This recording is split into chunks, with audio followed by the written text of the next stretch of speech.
Hello everyone, I'm Laura Barat from laurabaratastrologer.com, and today's video is on the 12th harmonic chart, the D12 or the Dwadasamsa.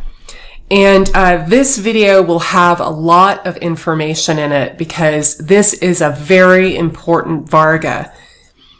In a lot of the older texts, or the old texts, really, they say that this varga is the second most important after the Rashi chart or the birth chart. That kind of got superseded by the Navamsha, but this chart is used quite a bit with yogas, okay? And it's logical that it would be the second most important chart because it's based on 12. And there's, of course, 12 signs in the zodiac. And within each sign in the birth chart, there are 12 divisions. So you get the entire zodiac within one sign. And this chart has to do with parents, ancestors, and past lives. I have a few videos already on how this chart impacts past lives and how to read past lives from this chart. And I'll list those down in the description. Today, I'm not talking about that, okay? I've pretty much covered that quite a bit on those videos about past lives. Today, I'm talking about how you can see, well, this chart mitigates the Rashi chart. You'll see quite a lot of your karmas and your personality and the events in your life in this chart because it's a 12th division. It's a division of the 12th house, and the 12th house has to do with the outcome, okay? It has to do with the result. The 12th house, as I was saying in my video of Saturn transiting through the houses, how important it is and how we don't pay enough attention to the 12th house, okay? So this, you can look at this chart, especially the ascendant and the ascendant lord in this chart, to get more of an idea of your life's path, who you are, your personality traits, even at some point what you look like, okay? The ascendant, of course, has a big role in appearance, as does the ascendant lord and any aspects to it or planets within it. So you can look at this chart at the ascendant, and that has a big impact on the personality, okay? So the reason why it is such an important chart is it shows ancestral karmas, okay? There are 3 different types of karma, and this isn't talking about the yogic philosophy of karma. That's a different subject. This has to do with all of the sanskaras or habits and thought patterns and individualized likes and dislikes, situations in life are embodied in 3 types of karmas. I guess the best word is for it. One of those is the past life, the individual past life. The second is, or past lives, I should say, or the awareness that we carry over from different embodiments. That's the best way I like to put it. And that's, you know, how I feel about it is a completely different video. So I'm not really going to go into that, but okay. So the awareness of the entire being that is carried over from different states of existence. Then there is the karmas of the ancestors. This is what this chart shows, and it goes 7 generations back.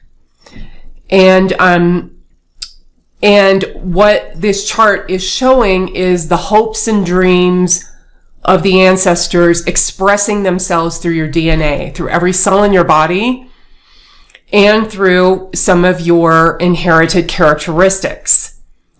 That's another type of karma that we live through, okay? In addition to our own, from our past existences.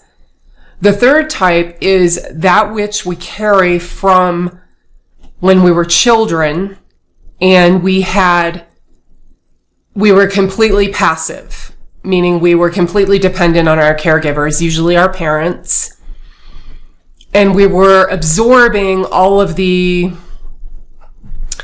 impressions and their attitudes towards things, their emotional states, and reacting to that. And what we were taking in we were like a sponge. And then when we get after age 7 or 9 or so, the brain starts to become much more individualized and the will starts to focus, and we can begin to do things on our own and think for ourselves. And we weren't such a sponge in the environment around us. But as we get older, we carry over these impressions, these emotions, these reactions to how we grew up, okay, when we were young children. And some of those things can give some mental and emotional problems, some issues that have to be worked out later in life, some thought patterns that are not productive for the person.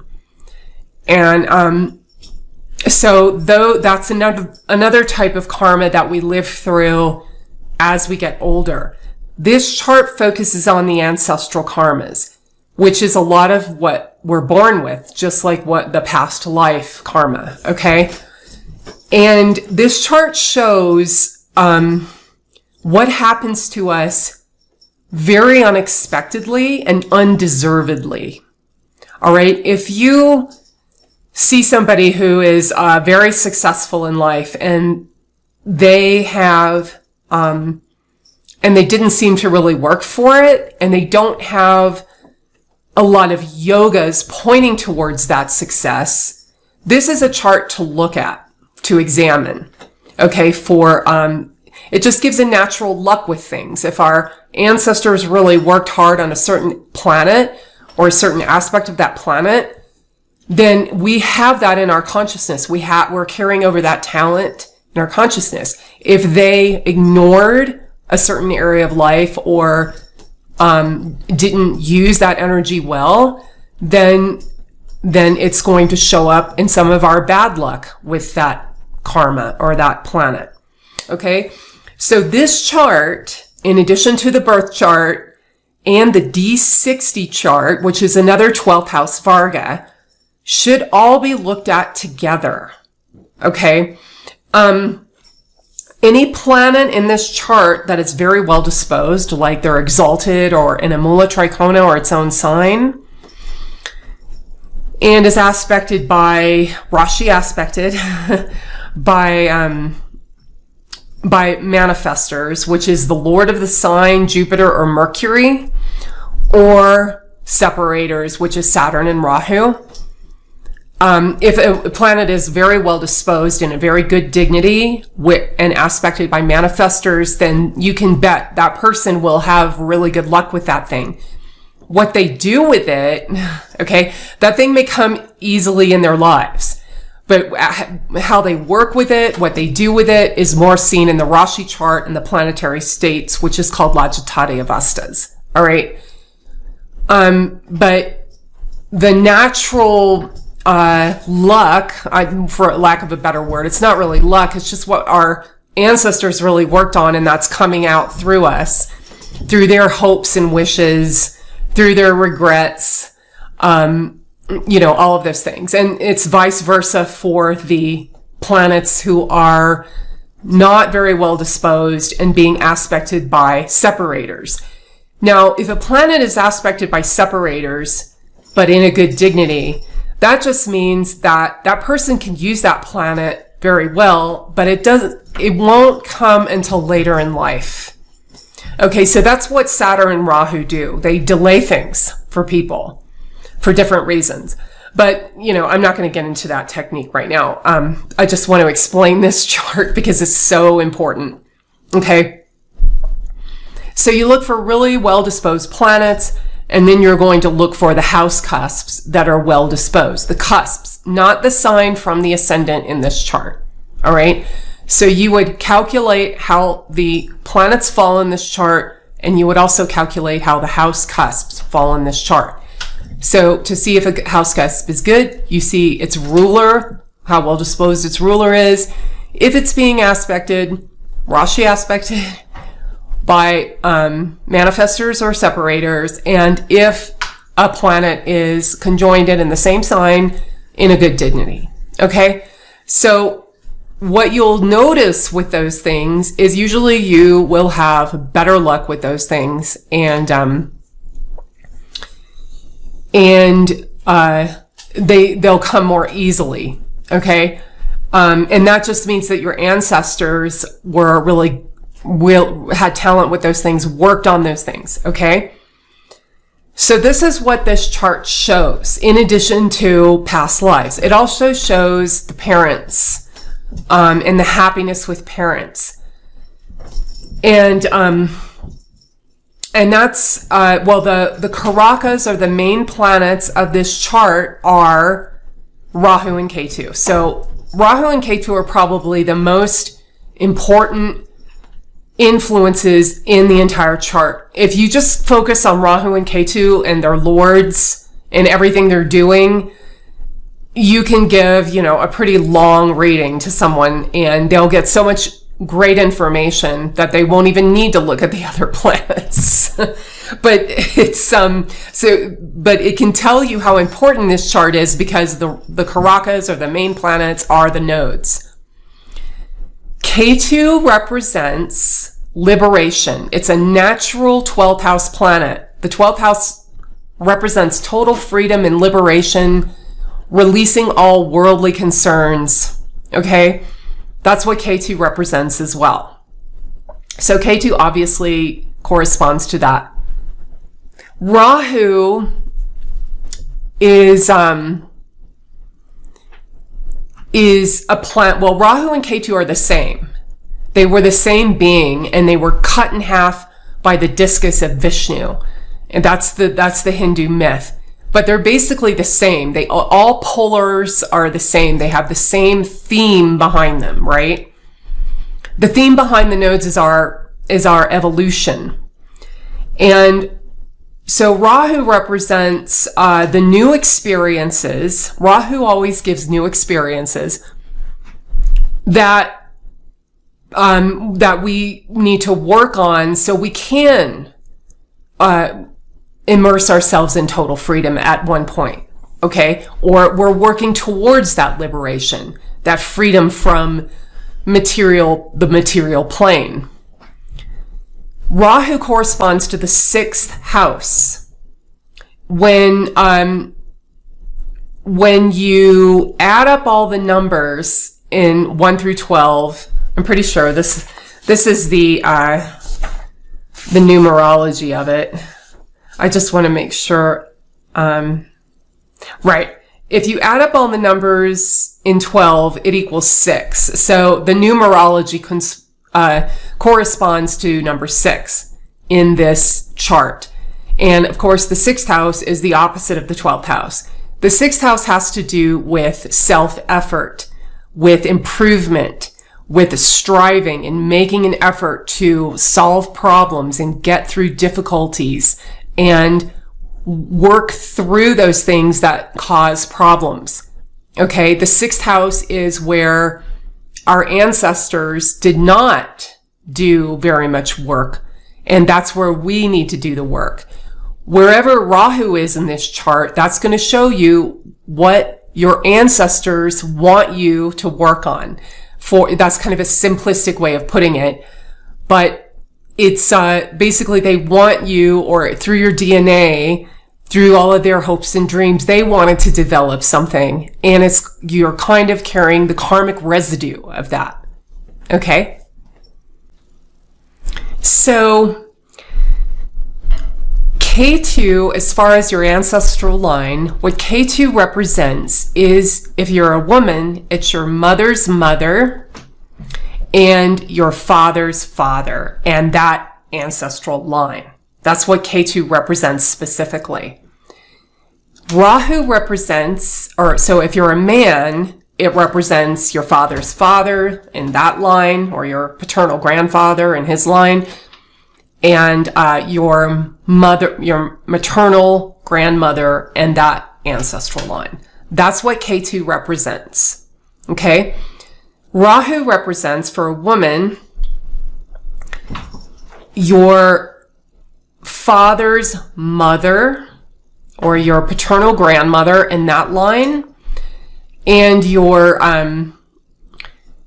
mother's father and that line. Okay? And opposite for a man. All right. So that's what K2 and Rahu specifically represent in this chart. And any planet, again, any planet or house cusp with Rahu shows another aspect of life that we need to work on and try to manifest, as it does in the birth chart. Okay. And then the sixth house is extremely important in this chart to see how well a person will try to improve on their ancestral karmas, their ancestors' talents and abilities. The 12th house will show, the 12th house cusp will show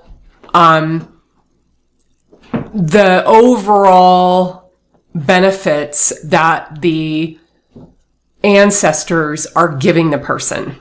Okay, based on the sign placement and the placement of the Lord and its dignity. Okay? And let me see what else we have here. I don't want to miss anything, so I had to put some notes because this is a very important chart.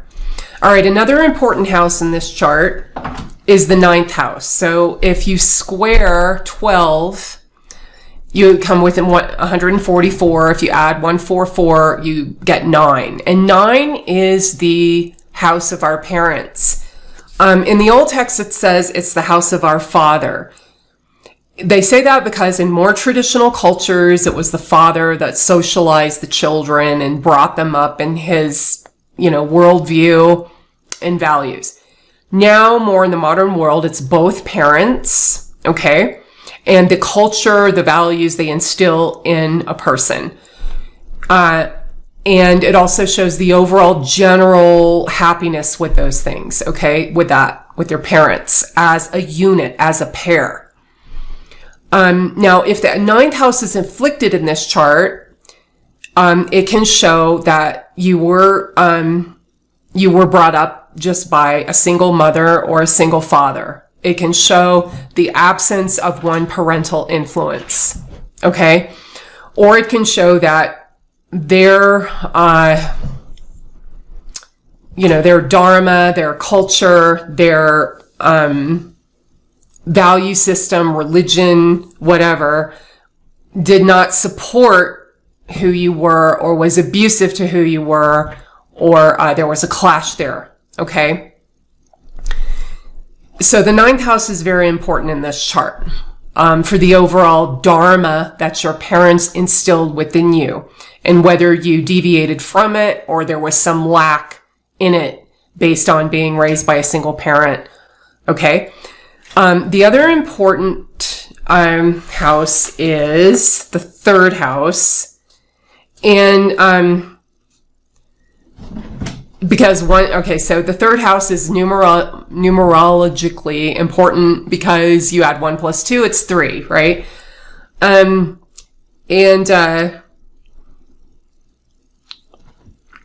has to do with our self-effort. Again, it's a house of self-effort and willpower. It's a house of competition. It rules siblings, and when children grow up, they're always in competition with their siblings for, whatever it is.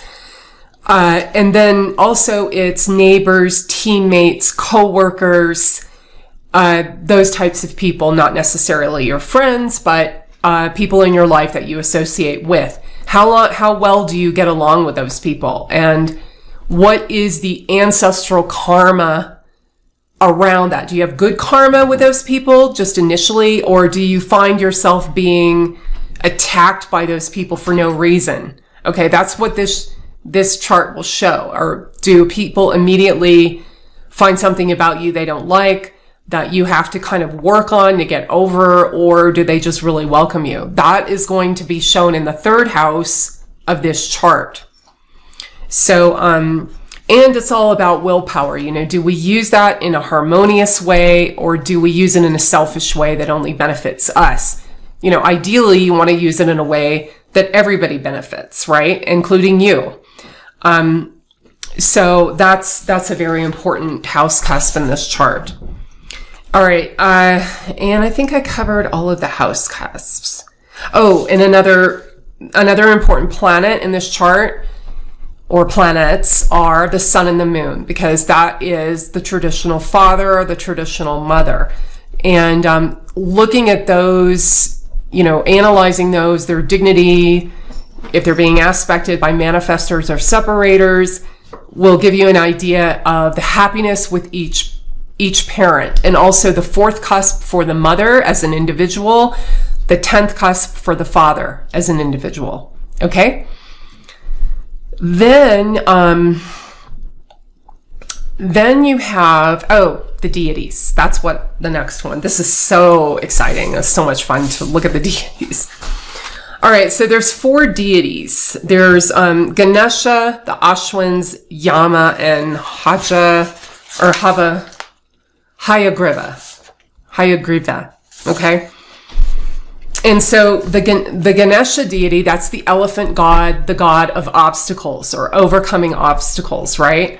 And this deity rules the 1st, 5th, and 9th Dwadasamsas. So really briefly, how to calculate the Dwadasamsa is rather easy. You have every sign, every 2.5 degrees of the sign is a Dwadasamsa. Okay, that adds up to 30. And the sign begins with its own sign. So let's say you have Venus at 1.5 degrees of Taurus. Okay, so that its Dwadasamsa would be Gemini, because that's the second Dwadasamsa. Okay, it's between, no, I'm sorry. Sorry about that, scratch that. It would be in the first Dwadasamsa. It would be in Taurus, because every section of 2.5 degrees starts with Taurus, if it's in Taurus, and Gemini, Cancer, Leo, and so on, right? So every sign starts with its own sign and goes for the entire zodiac.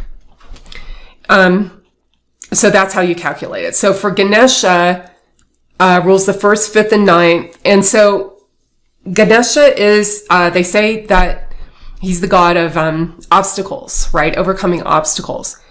But actually he's not the remover of obstacles, he's the creator of obstacles. And, or the Lord of beginnings. Okay? And because of this, we're meant to propitiate him through some kind of ceremony or prayer or mantra before we ever begin an endeavor. Now, if you have planets and house cusps in Ganesha, that means that it's new things. He represents the creative power of the ancestors to bring something new into our lives. Okay? Do we inherit good fate that will produce for us, or a fate that will cause problems with new things that come into our lives, whatever it is? If it's Venus, new relationships. If it's Mars, new homes. If it's, and if it's Jupiter, new spiritual paths, new wisdom, new religions, new ways of making money, right? So that is what Ganesha represents. Do the ancestors give us a lot of new experiences with these things? And are these new experiences beneficial for us, or do they cause problems? Are they stressful? All right. Do we have to, are they destructive to us? And do we have to work on them? Okay. That would indicate a planet that's in not a great dignity and being aspected by separators. So the second deity is the Ashwins and the divine horsemen, the sons of Surya. And they rule the 2nd, 6th, and 10th Dwadasamsas. And they're deities of healing and giving assistance, and they are maintainers. They're sustainers and maintaining things. That's what they do. And usually they'll give us possessions, relationships, situations that we can maintain and benefit from and improve upon. All right. There's something usually that we already have, and it's designed to, like if you inherit something from your family, that would fall under the Ashwin. So you already have it, but you want to improve upon it and maintain it very well. All right. It's kind of like a responsibility. Now, the other, if it's not well disposed, if the planet or house cusp is harmed, then we suffer the decay of those things rather than the preservation. All right. Yama. Yama is the third deity, and he rules the 3rd, 7th, and 11th Dwadasamsas. And this is a god of power, of limits and restraint and letting go. Yama actually means to lead, like you lead a horse by the bridle. And it's the god of death because he was the first man to live, therefore he was the first man to die. He was the first man to die, so he was actually, or the first person, the first human. So everyone else that died afterwards, he would lead them to their appropriate place on the astral plane. So it means to lead and to restrain and to tell, to guide, right? So in this, it's like, it has to do with those things in your life that you have to control. You have to have some amount of self-discipline with. You have to have restraint with and control over, to be beneficial to you, or the ancestors are giving the power for you to do that, or it's the opposite. It's out of control. It feels chaotic to you. Okay. And it's also represents those things that you're letting go of, all right, that the ancestors want you to let go of in this life. And it's not necessarily you let go of everything about that planet, but you let go of something about it. Let's say it's Venus, all right, in Yama, ruled by the Yama deity. If that's the case, it doesn't mean you have to let go of your marriage or your relationship. You can also let go of vehicles. That's another aspect of Venus.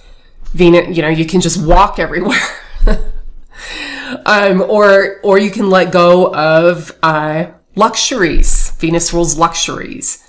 It's time to live very frugally, very simply, or that's what they want from you. Okay, you let go of one aspect of that planet, and there are other aspects that you can develop about that planet rather than that just one aspect, right? And that you can tell more of that about what house cusp Venus would rule, or whatever planet in question would rule.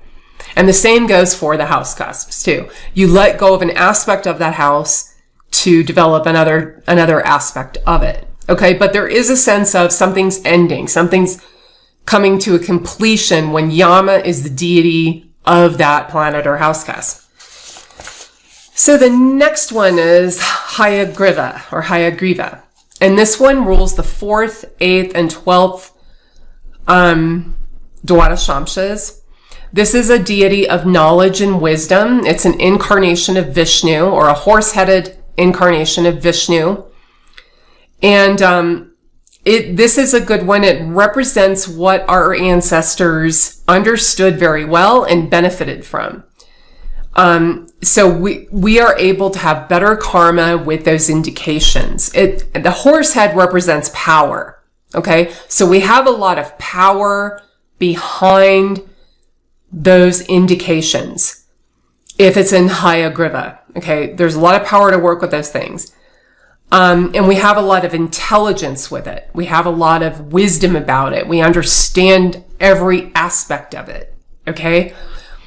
Now, if afflicted, the inherited intelligence around those things is simply wrong, or it's destructive. And it's important to work on those things to develop a better perspective or gain a new perspective about whatever it is, that planet rules or that house cusp rules. All right. So, that's it, in a nutshell. I know this was kind of a long video.